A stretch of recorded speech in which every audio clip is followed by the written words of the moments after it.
All right, so now that you've had a bit of chance to mess around with your colors, now we're going to bring up another palette, which is the gradient palette. So this is for creating like shading, gradients, fades from one color to another.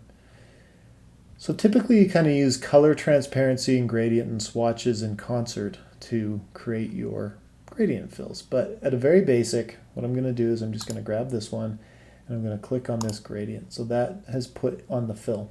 So that has put a gray, white to black fade across there.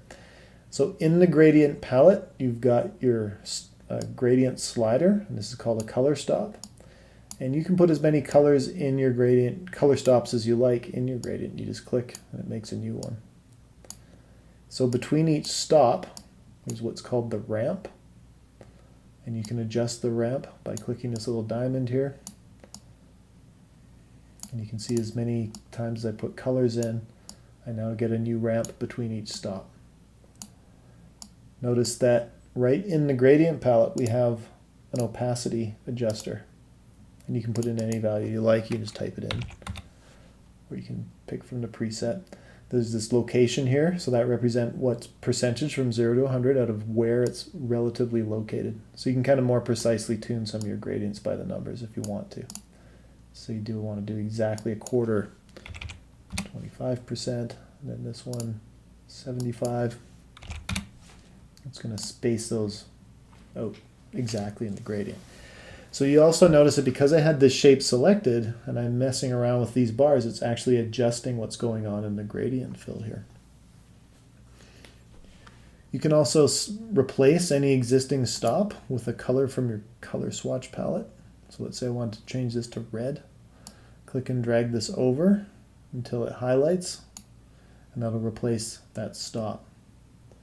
So it now goes from red to transparent black to gray. Again, I've got my opacity setting and my location. But you can also apply a tint within your gradient. But the only way to do that is by having the color open. And you can see how that applies there. If you want to, there's a couple of ways to get rid of a stop. One is to just click and drag it down so that it disappears. Or select it and hit the little trash can. They both do the same thing.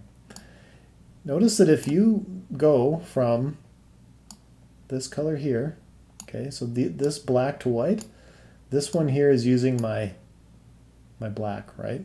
My black swatch. That's why the tint is just K. This one here, oh, it was. I thought I created a CMYK mix. I guess I didn't. There you go. So if you just click between there, it's going to create a CMYK stopper versus a swatch-based one.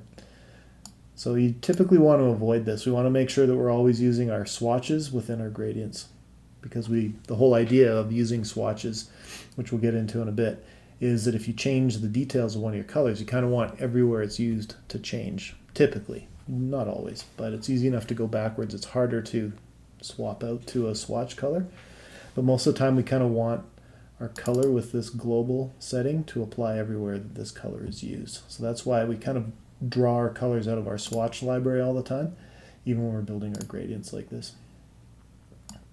So in this particular case, I'm like, well, I would prefer that this was actually using my black slider. So I click, now it changes it there. This one too, I don't really want this to be CMYK, so I'm going to click and replace that with that one and make it, 60% or whatever. So that's just going to make it easier to more precisely control the colors of our gradients and stuff like this. Within the gradient palette, we have a couple of different types, basically a linear gradient and then a radial gradient. So a radial kind of follows rings and stuff, linear is in a line. So your gradient swatches work with what's called the gradient tool, which is right here over on the left-hand side. Before we get into that, I want to draw your attention to the ability to save your gradient swatches. This isn't very intuitive, but you can do it. Click this little arrow next to the gradient thumbnail, and then click the Add to Swatches. So now your gradient is saved as a swatch. This means that you can come back and reuse it and apply it to different shapes without having to kind of rebuild that gradient every time. So we can then use the linear gradient tool, click on it. So you can notice how when by default, because just put in by layer, it looks exactly the same, well, very similar to the gradient stopper. And it is, it's basically allowing you to adjust the gradients here, right in the shape. So this is kind of handy if we want to put it on an angle, or maybe only kind of stretch it out outside of the shape to only use part of it. It just kind of gives us another way to really refine how this gradient works within our shape. So it's using this gradient swatch as a starting point, but then changing the properties of it specific to the shape we've applied it to. So you can use this for kind of making things look sort of shiny, metallic effects, whatever. You can also play around with how a radial gradient works. So we use this for creating more rendered effects like shading of things and stuff, whereas this is probably a little more abstract right now, but this is really how we can get a lot of kind of three-dimensional or closer to photorealistic effects, is by getting kind of carefully using our gradient tool to apply shading to our shapes. So go ahead and do that as your next exercise.